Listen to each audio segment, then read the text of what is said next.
In the year 581, a group of Chinese migrants drifting far off the coast in their wooden junks came upon a lush green island rising out of the South China Sea. A landing was made, and in time a colony grew. These early colonists named their discovery Taiwan, which means terraced bay. People of the Western world know this island as Formosa, meaning beautiful, the name given to it by Portuguese mariners who first sighted it in 1519.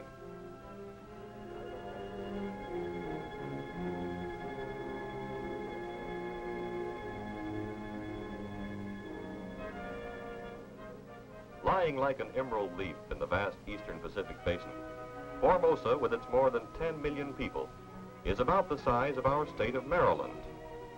The island has but two real seasons, a short rainy winter and a long humid summer cooled by seasonal winds, some of which reach typhoon intensity.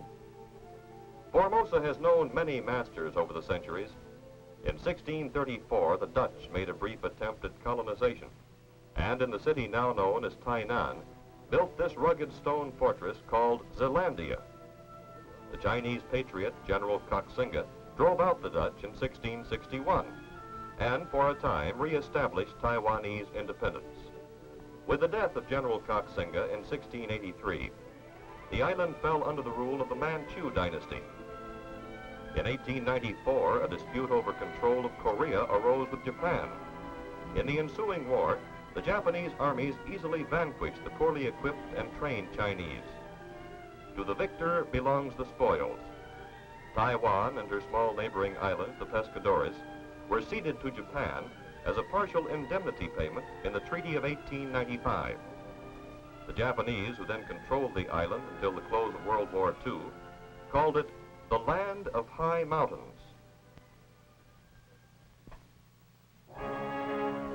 Despite the many outside influences over the centuries, the Formosans have remained truly Chinese.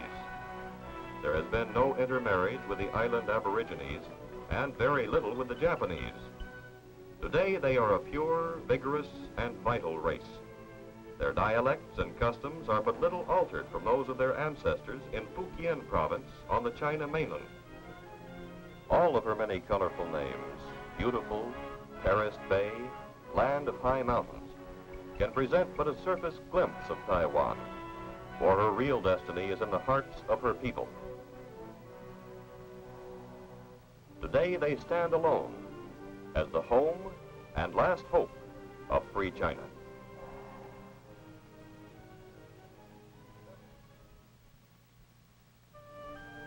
The backbone and lifeblood of Formosa is agriculture. Nowhere else in Asia is the farmer more happy and prosperous, for now a government-sponsored system of land reform has made it possible for the tenant farmers to buy their farms. The landowners receive 70% of the value of the land in cash, the remainder in the form of stocks in government-owned industries. Thus today, the Taiwan farmer's proudest boast is always this: for the first time in his life, he owns the soil on which he works. Nearly every farmer has his patient, slow-moving water buffalo to help him turn the earth. Waterfowl are always plentiful, for duck, prepared in any of 100 different ways, is a delicacy on any Chinese menu.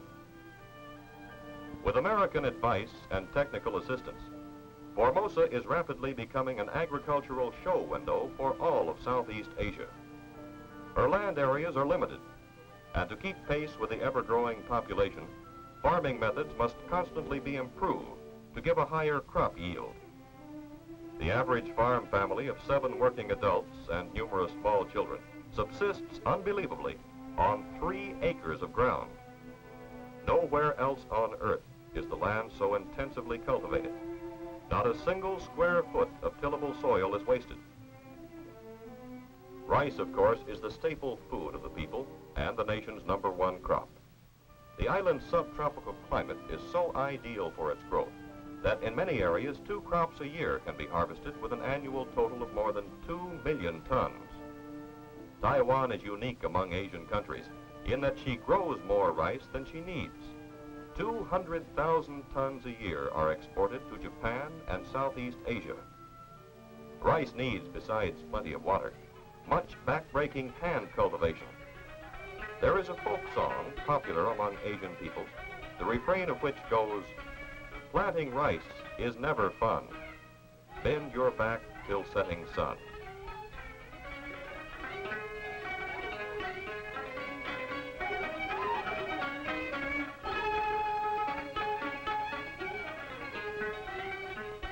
The choicest rice on earth, called phản, is grown by these methods in these fields. Taiwan cane sugar is known and used around the world. It is the island's leading export crop and brings in over 100 million US dollars a year, more than one-half of the total export revenue. 500,000 people live on the proceeds of the sugar industry, most of them farmers who plant under contract to the Taiwan Sugar Corporation. During the harvest season, every member of the farmer's family works in the fields, cutting and bringing in the sugar cane. The workday begins at sunrise and ends at dark. No small farmer can afford cutting machinery, a tractor, or a truck.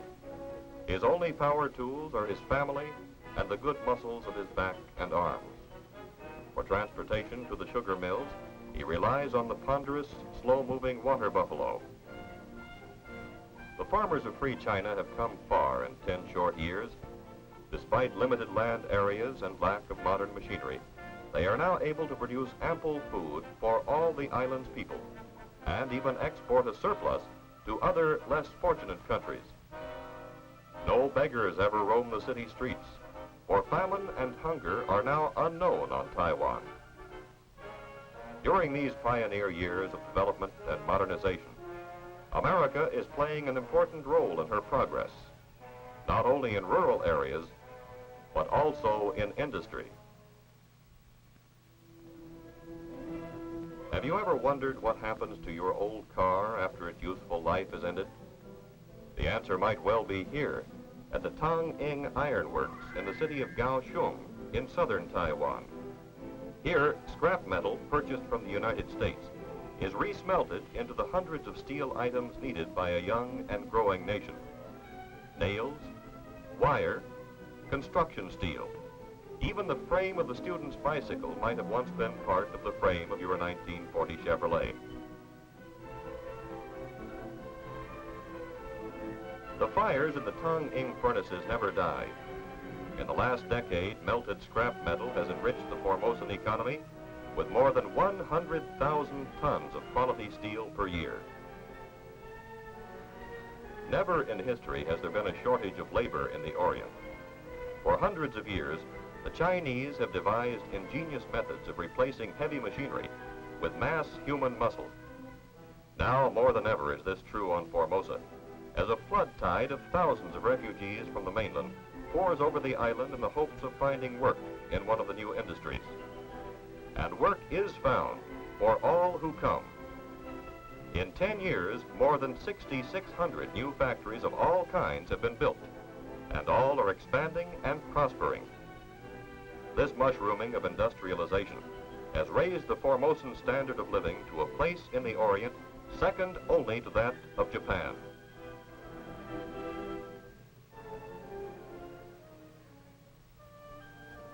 Petroleum was discovered in Taiwan long before the first oil strike in Pennsylvania. Yet, for over 100 years, this priceless resource lay dormant and untapped. Even as late as 1947, only one small crude oil distillation plant was in operation.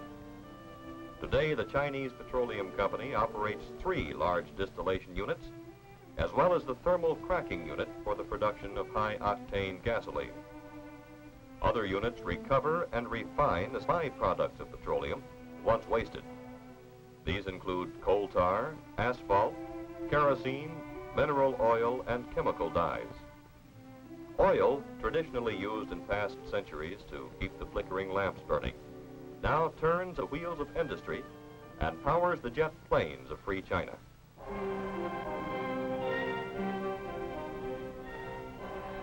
Nowhere is the Chinese workman's skill with his hands more evident than in Formosa's cottage industries. These thousands of miniature factories, often owned and operated by members of a single family, are an essential part of the country's economy. Building material industries are expanding to keep pace with the boom in new construction.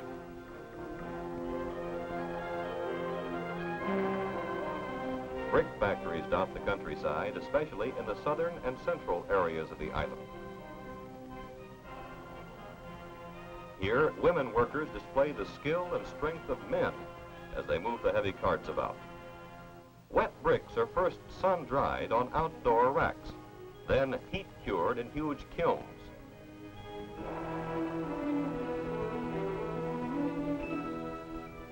Final delivery to the building contractor is accomplished with the old, reliable ox cart. Charcoal factories are a small but important industry in cities and villages where wood and twigs for the kitchen fires are scarce. Bamboo trays full of cornstarch are set out to dry each morning. By evening, the sun and wind have evaporated the thick liquid to a powder to be packaged and made into puddings and confections around the world. Unmarried girls, when working out of doors, cover themselves from head to foot in sun-protecting clothing. Only their smiling eyes show from beneath the woven bamboo coolie hats perched upon their closely wrapped heads. Homemade egg noodles drying on bamboo racks by the roadside may not tempt the appetite in this form, but when simmered together with freshly cut cabbage and a savory chicken broth, it's an outdoor cafeteria-style banquet for the children of Taiwan.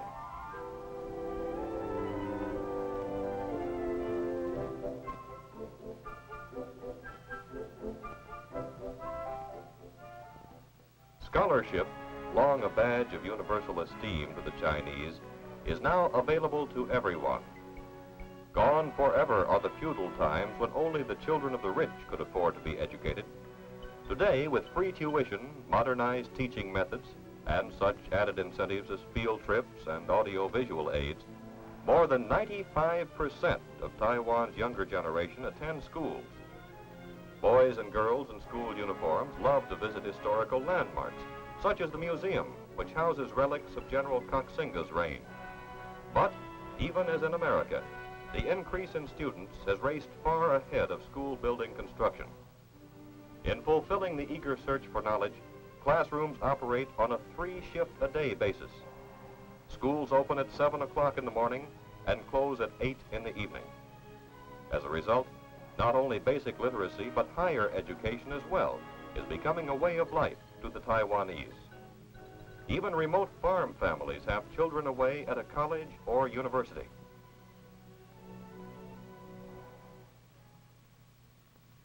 Taiwan's birth rate is among the highest in the world, and the temple courtyards make fine playgrounds for the children.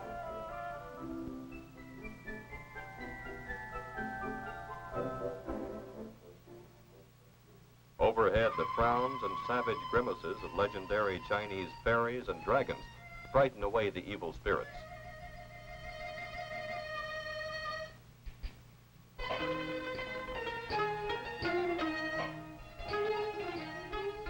Most Taiwanese are followers of Buddhism, the greatest and gentlest of the many Oriental religions. Like numerous other forms of worship, Buddhism teaches that mankind's fate in the hereafter is influenced by his conduct while on earth. The veneration of idols, burning of incense, and the offering of sacrifices is a part of the daily life of every Taiwan Buddhist family. Replicas of the kitchen god and various other good luck charms are found in every native home. Christianity, however, is known and respected throughout the island, and missionary work is expanding. Mission schools and seminaries are teaching classes of native ministers to take over the work of bringing Christianity to their fellow men. Sunday morning services at the village church are well attended, for here on Taiwan, the people's right to worship the religion of their choice is one of the basic freedoms. A A program of self-government adopted from Dr. Sun Yat-sen's book, Principles of Democracy, was instituted on Taiwan in 1950. Local magistrates, councilmen, and assemblymen are elected every 2 years. Here, in this impressive building in Taipei, are headquartered both the provincial government of Taiwan and the central government of the Republic of China. Taipei, the capital and largest city of Taiwan, was founded by the Manchus, who, in approved Chinese fashion of the times, promptly built a wall around it.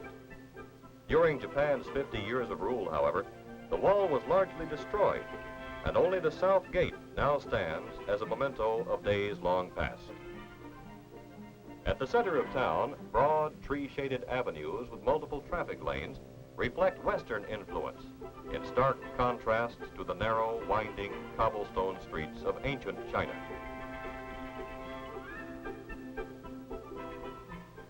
The ugly outlines of bomb shelter entrances disfigure many otherwise picturesque streets, a grim reminder of the constant threat of armed aggression.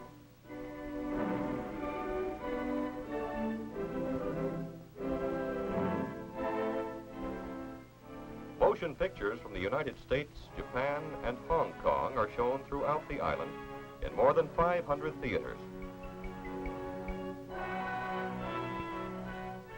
On the site of an abandoned Shinto shrine in Taipei stands the Grand Hotel, built by the Taiwan provincial government.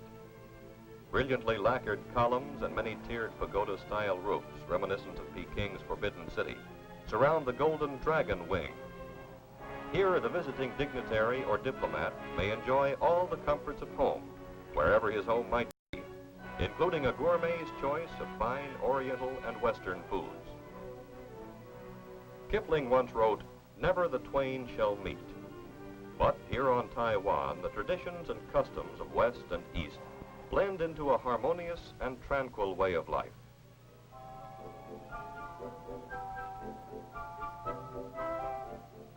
A shopkeeper smiles with pleasure at our interest in his colorful works of art.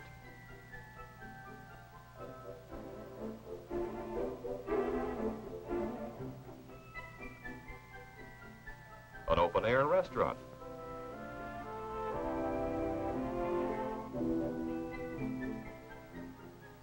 A water chestnut vendor.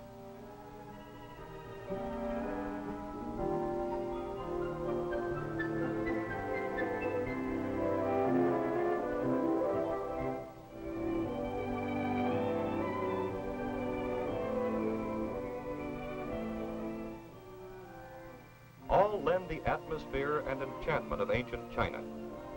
Across the street, the new Station Hotel entertains travelers from around the world with modern Western-style hospitality.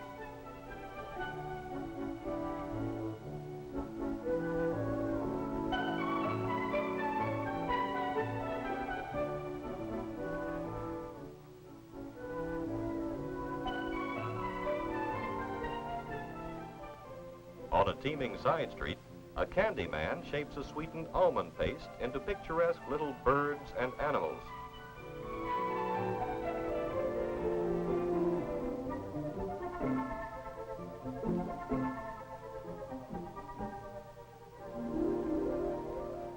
His wares, sold for only a few cents each, are admired for a time, then eaten in sticky enjoyment.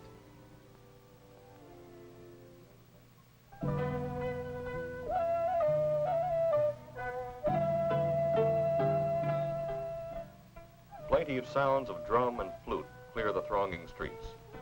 Led by a juggler, musicians, and many scrolls of tribute and elaborate flower pieces, a funeral procession passes by.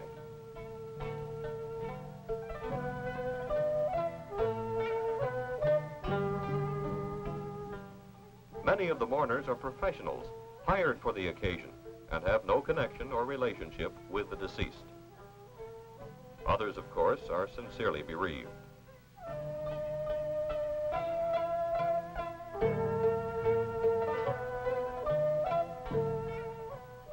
With features hidden by a sackcloth covering, the chief mourners hold on to a length of muslin to avoid going astray, for the procession must wind through many miles of city streets and country roads on the way to the gravesite.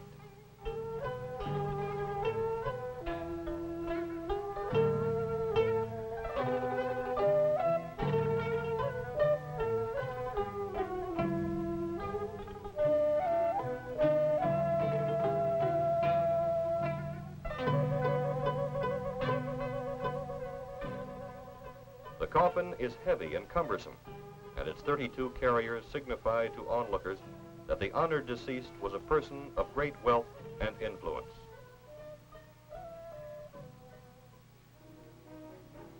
Public transportation is plentiful and cheap on Taiwan. A network of highways, railroads, and civil airlines offers fast and reliable service to all parts of the island. The Taiwan Provincial Railway operates 675 trains, carrying a daily total of some 300,000 passengers and 50,000 tons of freight. To handle the constantly increasing flow of traffic, the provincial government is rebuilding roadbeds, highways, and bridges, and improving equipment and station facilities. Demand for bus travel has increased tenfold in the last decade, as construction of new roads brings national parks and recreation areas within easy reach of a travel-hungry public.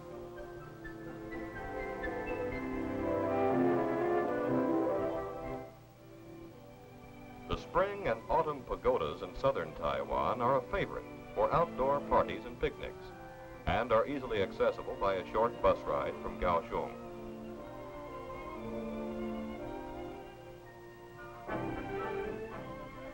During the last 2 years, the 120-mile east-west highway has been completed, joining the China Sea to the Pacific Ocean.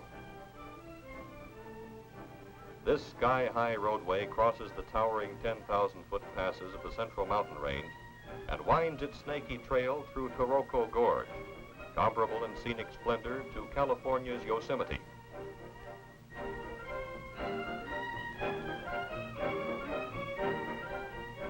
"5,000 Chinese and Taiwanese laborers, working only with hand tools and an insurmountable will, carved 35 tunnels through the hard granite mountainsides.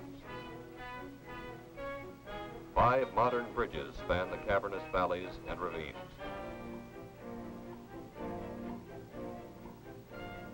Millions of dollars in natural resources, formerly inaccessible, are now within reach. New and untapped industrial power from the Great Lakes of the region. The hardwood forests and rich grazing areas of the highlands. The fertile black soil of the lowlands, waiting only for the farmer's plow. The door is open. The sacrifices have been made. Work for Taiwan, though you dream of the mainland, was the slogan of those who built the road, and are the words inscribed on the monument in memory of the men who gave their lives to make this dream a reality. The 20th century is the beginning of many things, not only of atoms and space travel, but more important, of a worldwide renaissance in the field of human relations. Here on this island, Americans have the opportunity and the privilege to participate in the most noble of all mankind's endeavors, to provide leadership and assistance to a young nation struggling towards self-sufficiency in a free world. For today, Taiwan is again on the way to becoming China, but a China with a difference. The people of the island are united in a common resolve that they will not rest until they have fulfilled their destiny, the restoration of human dignity and the establishment of their rightful place in the world's family of free nations.